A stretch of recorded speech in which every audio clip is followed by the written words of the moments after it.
بسم اللہ الرحمن الرحیم۔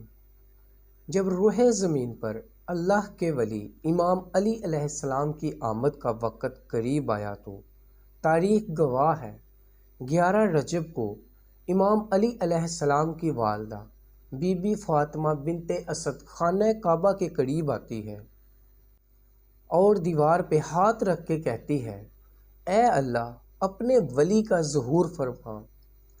تو بس دیوار کعبہ کا ٹوٹنا تھا اور امام علی علیہ السلام کی والدہ کا اندر داخل ہونا تھا۔ یہ منظر حضرت عباس ابن عبد المطلب دور سے دیکھ رہے تھے۔ جیسے ہی آپ نے دیکھا تو لوگوں کو چیخ چیخ کے کہنے لگے کہ ابو طالب کی زوجہ خانہ کعبہ کے اندر چلی گئی، آؤ کعبے کا دروازہ کھول کے ان کو باہر نکالتے ہیں۔ یہ بات مکے سے پورے عرب میں پھیلنے لگی۔ لوگ دور دور سے آنے لگے کہ ابو طالب کی زوجہ جس کے پیٹ میں بچہ تھا خانہ کعبہ کے اندر، وہ بھی دیوار سے۔ لوگ خانہ کعبہ کے دروازے کو کھولنے کی کوشش کر رہے ہیں، لیکن کسی سے بھی اللہ کے گھر کا دروازہ کھلتا ہی نہیں۔ اس وقت پوری دنیا میں 2 لوگ مطمئن تھے، ایک حضرت ابو طالب اور دوسرا اللہ کے رسول حضرت محمد صلی اللہ علیہ وآلہ وسلم۔ تاریخ نے لکھا، عرب کی سرزمین پہ اس سے پہلے اتنا ہجوم ایک جگہ اکٹھا نہیں ہوا تھا۔ بس تاریخ 13 رجب 30 عامل فیل سب خانہ کعبہ کو دیکھ رہے تھے کہ اتنی دیر میں دیوار کعبہ ہلنے لگی اور وہی شگاف پھر سے ظاہر ہوا۔ سب لوگ حیرت سے دیکھ رہے تھے۔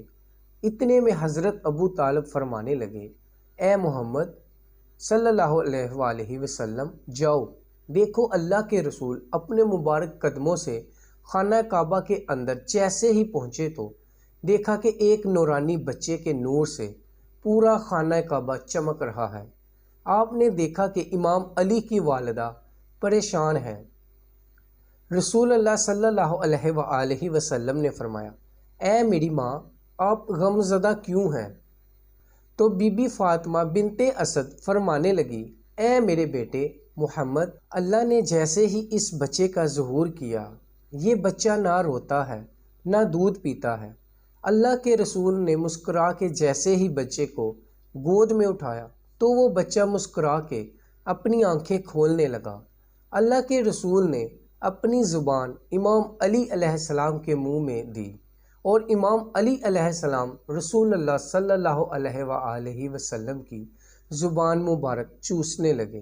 پھر جیسے ہی رسول اللہ صلی اللہ علیہ وآلہ وسلم اپنی گود میں امام علی علیہ السلام کو لے کے باہر آتے ہیں تو سارا عرب اس بچے کے نور اور فضیلت کو دیکھ کے جھومنا شروع ہو جاتا ہے، اور لوگ پوچھتے ہیں اور آپس میں کہنے لگتے ہیں کہ اس کا نام کیا رکھیں۔ اتنے میں اللہ کے رسول فرماتے ہیں، اے لوگو، اس طرح سے آج سے پہلے کسی بچے کی ولادت نہیں ہوئی۔ اس بچے کی ولادت اعلیٰ ہے، افضل ہے، اور اللہ کی مرضی یہ ہے کہ اس بچے کا نام بھی علی رکھا جائے، یعنی وہ بلندی جس بلندی پہ کوئی پہنچ نہ سکے۔ بس فضا میں علی علی کی صدائیں بلند ہونے لگی۔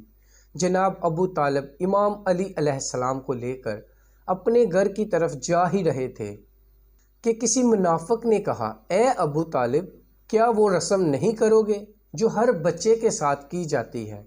مکے میں یہ رواج تھا کہ پیدا ہونے والے بچے پہ سانپ چھوڑتے تھے۔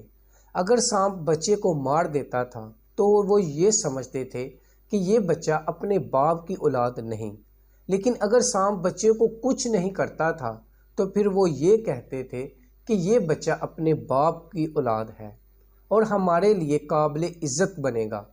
حضرت ابو طالب نے اللہ کے رسول کو دیکھا، امام علی علیہ السلام کو دیکھا، اور ایک جگہ امام علی علیہ السلام کو رکھ کے کہنے لگے، لاؤ اس سانپ کو جس پہ تم فخر کرتے ہو۔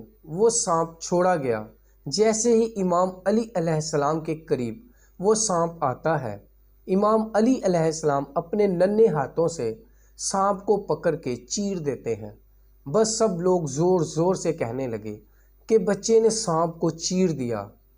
عربی زبان میں سانپ کو کہتے ہیں حیا اور کسی چیز کے پھاڑنے کو کہتے ہیں درہ۔ تو لوگ دور دور سے کہنے لگے حیا درہ، بچے نے سانپ کو چیر دیا، اور یہ آواز فضا میں گونج گونج کے یوں معلوم ہونے لگی جیسے کوئی کہہ رہا ہو حیدر حیدر حیدر۔ آواز کو سن کے آپ کی والدہ بی بی فاطمہ بنت اسد آسمان کی طرف دیکھ کے کہنے لگی یہ میرا بچہ حیدر ہے، وہ شیر جو سانپ کو چیر کے 2 ٹکڑوں میں تقسیم کرتا ہے۔ سلام ہو اللہ کے ولی امام علی علیہ السلام پر، سلام ہو ان کی شجاعت پر، ان کی سخاوت پر، ان کی امامت پر، سلام ہو ہر اس شخص پر جو امام علی علیہ السلام کی فضیلت سن کر خوش ہوتا ہے۔ معزز سامعین، امید کرتے ہیں آپ کو ہماری یہ ویڈیو پسند آئی ہوگی۔ مزید اسلامی اور معلوماتی ویڈیو دیکھنے کے لیے ہمارے یوٹیوب چینل اسلامک سٹوریز کو سبسکرائب کیجیے گا تاکہ ہماری آنے والی ہر نئی ویڈیو آپ لوگوں تک بآسانی پہنچ سکے۔ شکریہ۔